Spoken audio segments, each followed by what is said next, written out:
Hi there, BookTube. It's Ros from Scully Danling About the Books. And it's Tilly from Tilly's Shelf.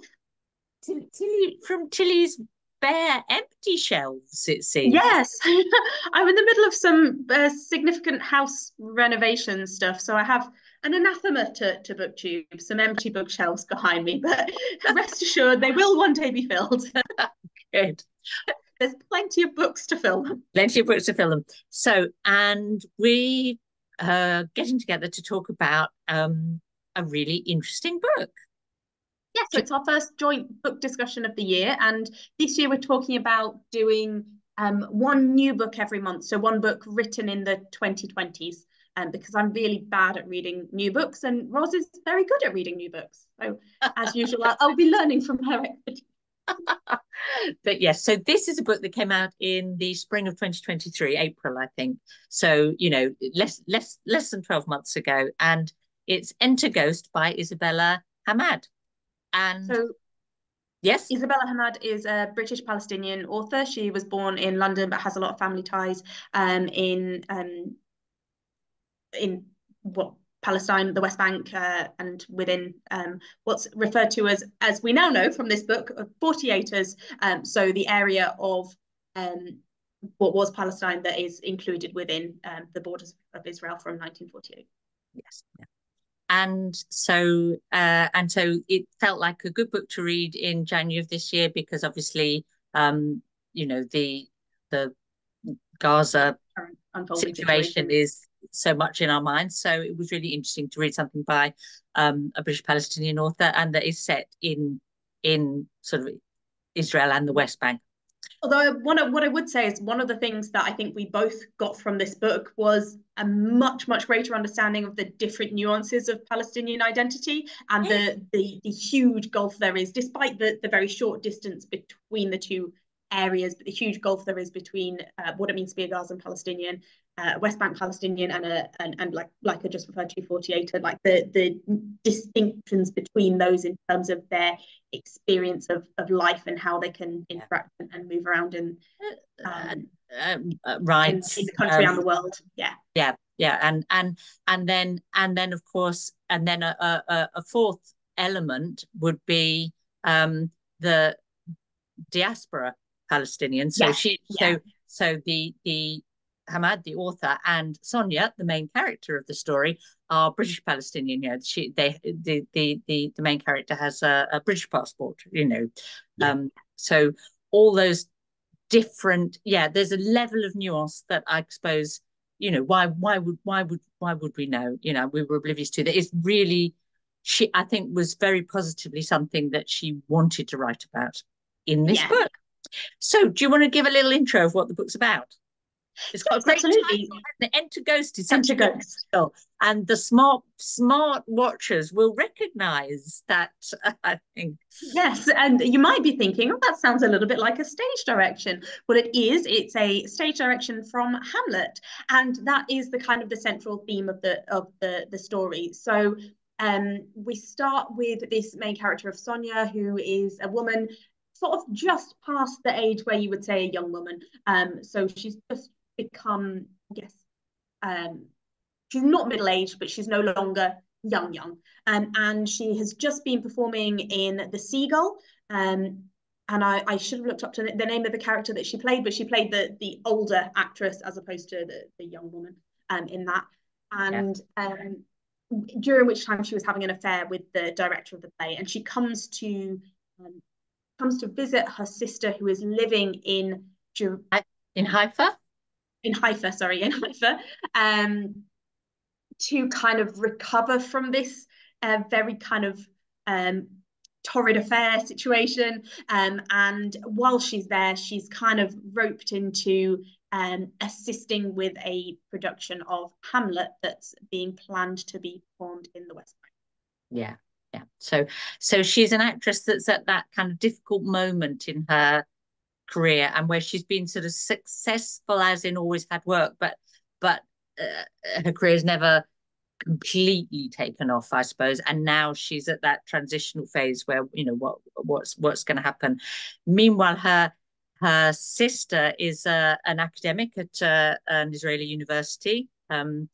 and So there's that, who, where do you choose to live? Who do you identify with? What what does that what does that say about you? How political are Mm-hmm. you? And there's a sort of, I think one of the things I took from the book, and I've actually, I know Hammad has said this, is that if you are Palestinian, you don't have any choice. You are political by your very, you Yeah. know, Yeah, and existence. any little thing that you do can Yeah, be construed politically. And she talks a lot in the book about, oh, what time did you kind of become aware? yeah, What age was a character when they realized what was going on in the position that they were in, and that's brought into focus by the moment that she and her sister had, when they were taken by an uncle to go from 48 area into the West Bank to see a young man who had been on a hunger strike, and that was the moment where both of them at quite a young age were kind yeah, of pushed into the realization of what was going on around them. yeah, yeah. Because they had kind of like a kind of quite a prosperous middle class existence in Haifa, or their grandparent, the family home, Yeah, their their uncle was a doctor, that yeah, they lived in London. Yeah, yeah. And then it's that sort of realization that, yes, but actually this is part of us still. Yeah, the fact that our lives might seem to be not touched by it isn't actually true. So that's, yeah, one of the sort of pervading themes of the book. But it absolutely, the whole book hangs around this production of Hamlet. yeah, um and it works so well. I just wanted to mention how she uses style to kind of make that work, because there's whole sections where to kind of bring on the pace of the rehearsals and the setting of a theatre and a play. She goes into stage directions instead of written prose, and it's really effective. It really yeah, kind of allows you to imagine them kind of yeah, so moving. we have a chunk. There was a point in the book where I was thinking, oh, there's an awful lot of characters being introduced, and then we get a chapter that starts like a play starts, with the character list, and who they are and who they're Who's playing. So basically you get that, and then their dialogue. When they're rehearsing, when they're talking to each other, or when they're not performing the lines of the play, it switches to, like, it's like play dialogue is how it's yeah, written, and that really works well. I really like that shift. And then the rest of it is told in a more sort of conventional, third person, yeah, narrative. So it's, yeah, that really, that I liked that style a lot. Yeah, yeah. One, I would just say, while we're talking about style, one aspect that didn't work quite so well for me was that anytime there was increased tension, she flipped into present tense. And I just, for me, that's something that yeah, it just always annoys me slightly. But obviously it's a choice, and it is a it, way of increasing the pace, but I just find it a little bit artificial.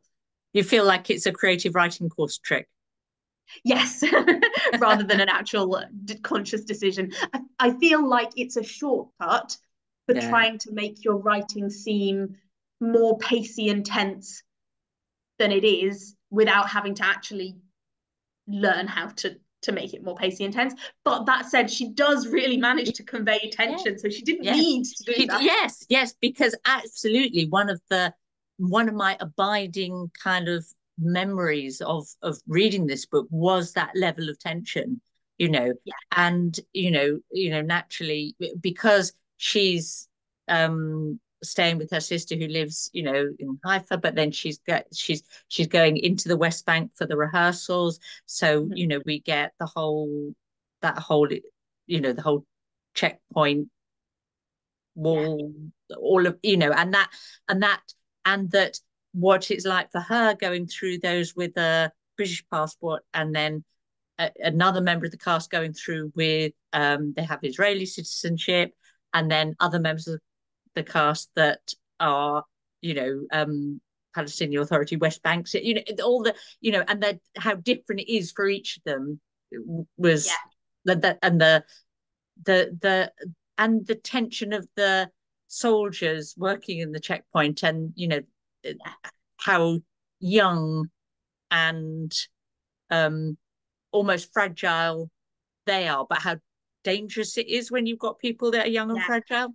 One So of the all of that for me. One of the really effective scenes in terms of rehearsals is when the director, Mariam, asks them to act out.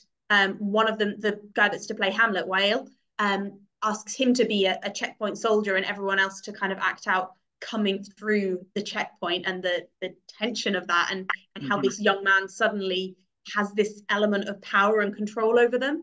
And then that's immediately reflected in a scene where the characters are going through the checkpoint, and Whale is the one that has the difficulty in crossing, because he's got the West Bank passport. I really liked how those two scenes were sort of mirrored together.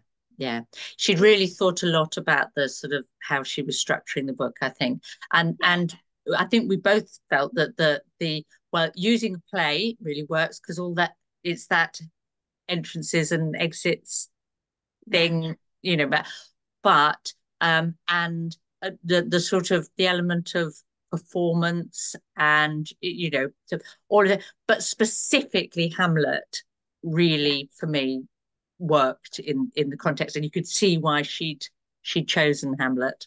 It was an excellent choice for a number of reasons, and I think the character of Gertrude was a really good choice for Sonia. So the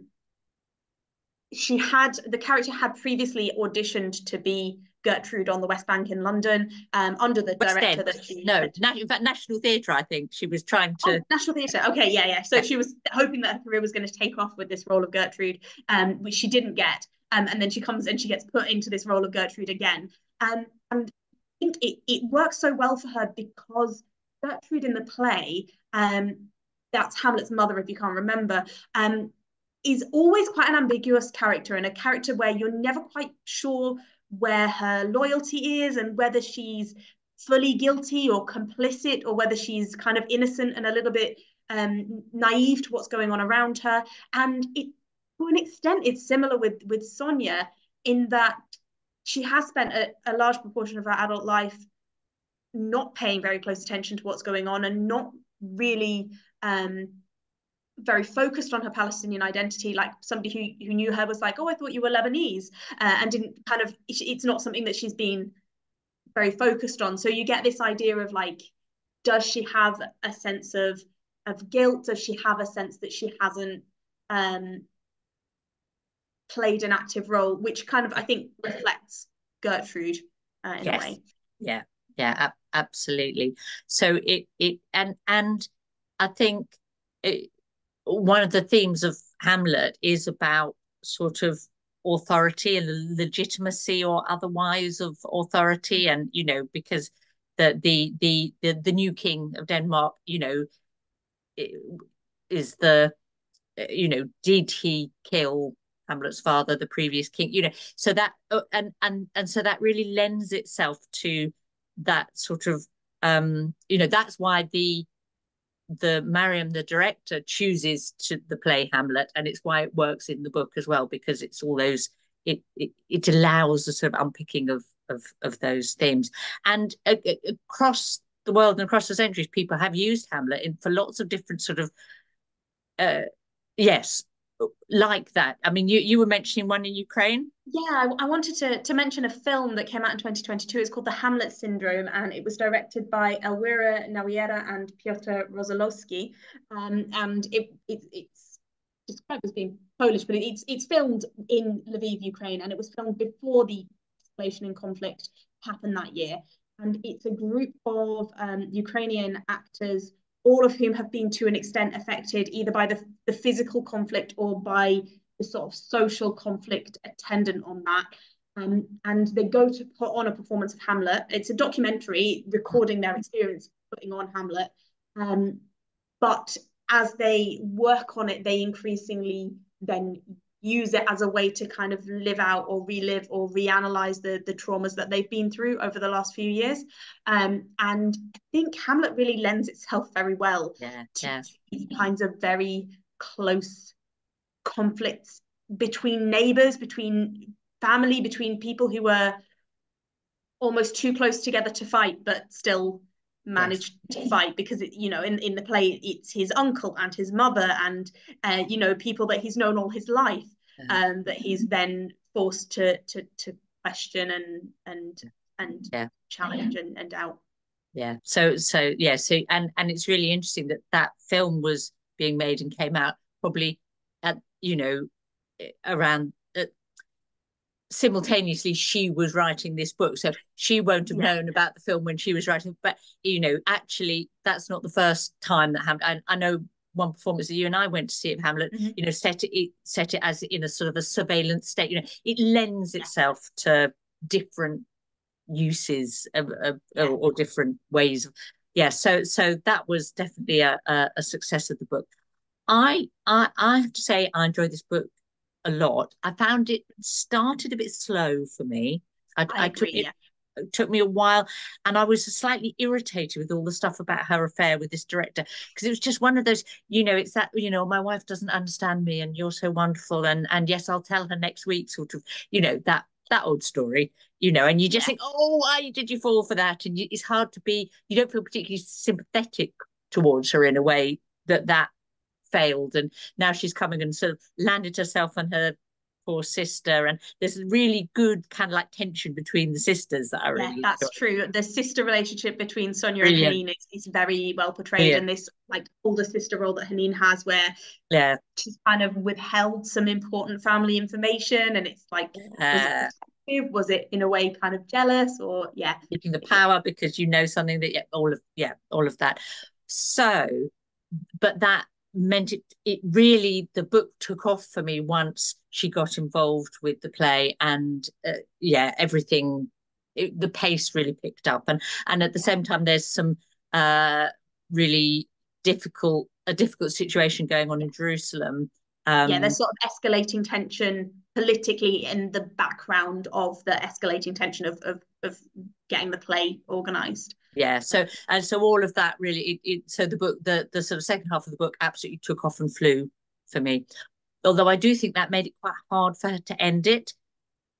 Yeah, and I don't think we want to talk directly about the ending, because we're assuming people haven't read the book. But I did think that the ending wasn't the strongest part of the book. But I wouldn't say, oh, don't read it because the ending isn't there. It was like, I thought, no, actually, you did the best that you could without doing a stupidly melodramatic ending. So it was fine. It was fine. But it just, that was perhaps not its strongest moment. One thing I loved about it, which I think I expect you probably did too, as people that know Hamlet quite well. You don't have to know Hamlet well to enjoy the book. But if you do know you could understand it without at all.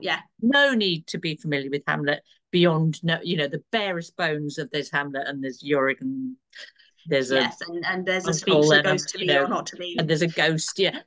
But that's all you need to know. But if you do know Hamlet, when they are so she wrote the book in English, but when she's getting the actors speaking in Hamlet, they're performing in Arabic, but in the English version in the book, it's an English translation of the Arabic version of the play. So you get these lines and you think, oh, right, that's that line.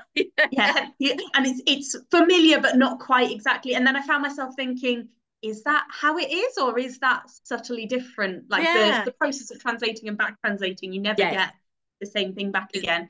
Exactly. And I found it also interesting also that at times she got them to rehearse by using the version that they're using is in classical Arabic, but she gets them to do bits in dialect or just try out how it feels by speaking it in a different manner.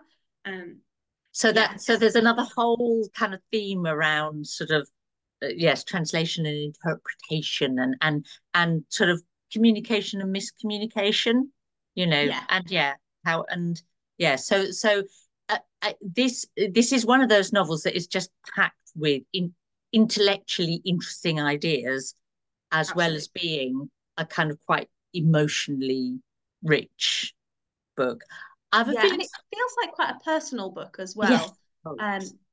It seems like she put a lot of herself into it without saying that in a positive way. yeah, no, and she's not an actress, and she's not, Yeah. it's not auto fiction. It's just No. a lot of her. I think she uses it a vehicle to sort of perhaps to think through or explore things that have been are there in her mind and around her Yeah. identity too. Yeah, Yeah. yeah. So definitely a win for our first contemporary fiction choice. Yes. Yes. So I'm excited for the rest of the year if that's Yes. if that's the start. Yes, Um, and we've chosen our second book, and it's the Wren by Anne Enright. So well, I'm saying that now in case anyone else is thinking they might read it, and then in a month's time you can look out for a video. Well, we're talking about that. so we'll be reading that in February. Yes, yeah. So happy beginning of February, everybody. Yes. And thank you for watching. And yeah, strong recommendation for Enter Ghost by Isabella Hammad. Isabella Hammad, and maybe by the time of the next video, you might have books on your bookshelf. Maybe. And I won't have boring curtains, who knows? Who knows? Bye. Bye. Bye.